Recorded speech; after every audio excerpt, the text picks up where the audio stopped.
Assalamualaikum warahmatullahi wabarakatuh. Para sahabat Quran sekalian, dalam kehidupan kita, kadang kita merasakan atau melihat sebuah kejadian di mana kita berpikir, kenapa Allah membiarkan keburukan, kejahatan itu terjadi? Dan bukan hanya sekali saja, namun berulang kali terjadi. Bahkan satu orang melakukan sebuah kejahatan, diiringi dengan kejahatan yang lain, kemudian diiringi dengan kejahatan yang lain, sehingga menjadi sebuah konspirasi. Dan itu terjadi. Kemudian kita berpikir, kenapa itu terjadi? Bukankah kita sudah berdoa kepada Allah untuk Allah menegakkan keadilan? Kenapa keadilan itu belum kunjung datang? Nah, ini adalah sebuah pertanyaan-pertanyaan dalam kehidupan real kita, dalam keseharian kita. Kira-kira bagian mana di dalam Al-Quran yang kita bisa mengambil inspirasi? Kira-kira bagian yang mana? Nah, kita akan belajar dari surat yang pendek, yaitu surat Al-Fil. Mungkin dari kecil kita sudah hafal surat ini, dan kita juga tahu story-nya tentang pasukan bergajah. Nah, sekarang kita coba mendalami sedikit saja kaitannya dengan surat Al-Fil ini. Kita baca dulu.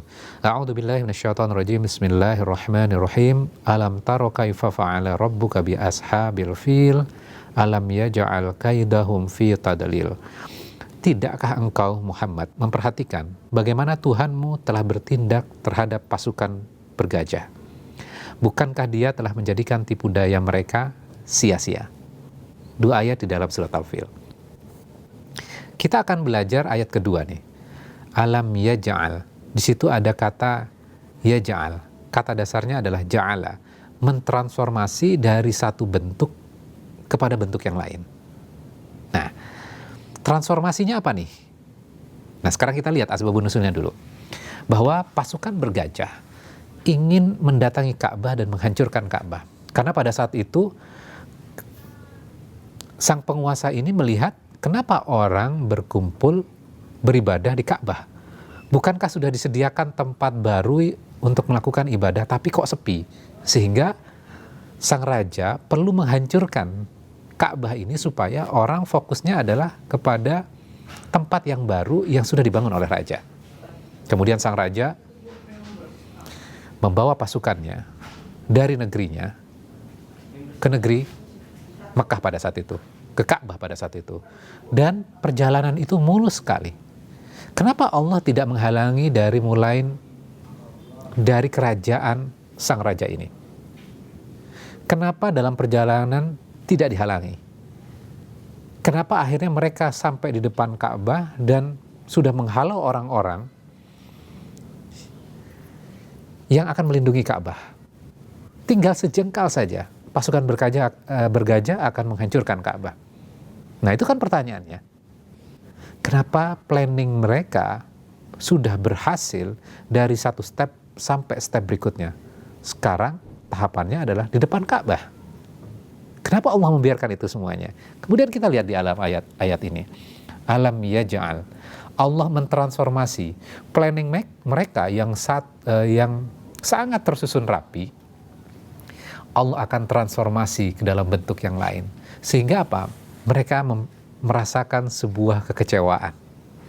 Karena ujungnya mereka tidak berhasil menjalankan visi mereka untuk menghancurkan Ka'bah.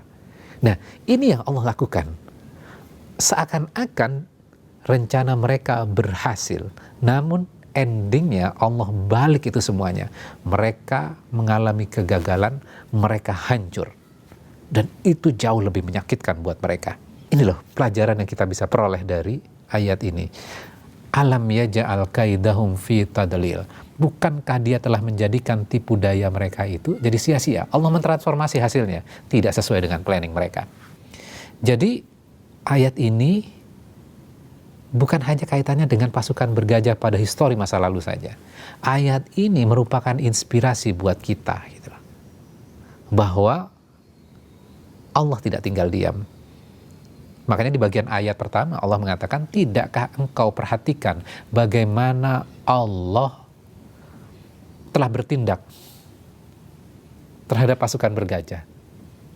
Nah, kalau konteks zaman kita sekarang, Allah juga bertindak terhadap orang-orang yang melakukan kezaliman. Jadi jangan khawatir, Allah pasti akan menolong agamanya. Tugas kita adalah yakin terhadap hal itu. Ini yang dinamakan iman. Jadi ayat ini luar biasa. Allah mentransformasi hasil dari orang-orang yang melakukan kejahatan, seakan-akan mereka berhasil dari satu titik menuju titik yang lain, namun nanti Allah akan balik itu semuanya, mentransformasi hasilnya tidak sesuai dengan yang mereka harapkan. Bahkan mereka akan mengalami sebuah penderitaan yang luar biasa. Mudah-mudahan ini bisa menjadi pelajaran buat kita untuk tambah yakin kepada Allah. Demikian, wassalamualaikum warahmatullahi wabarakatuh.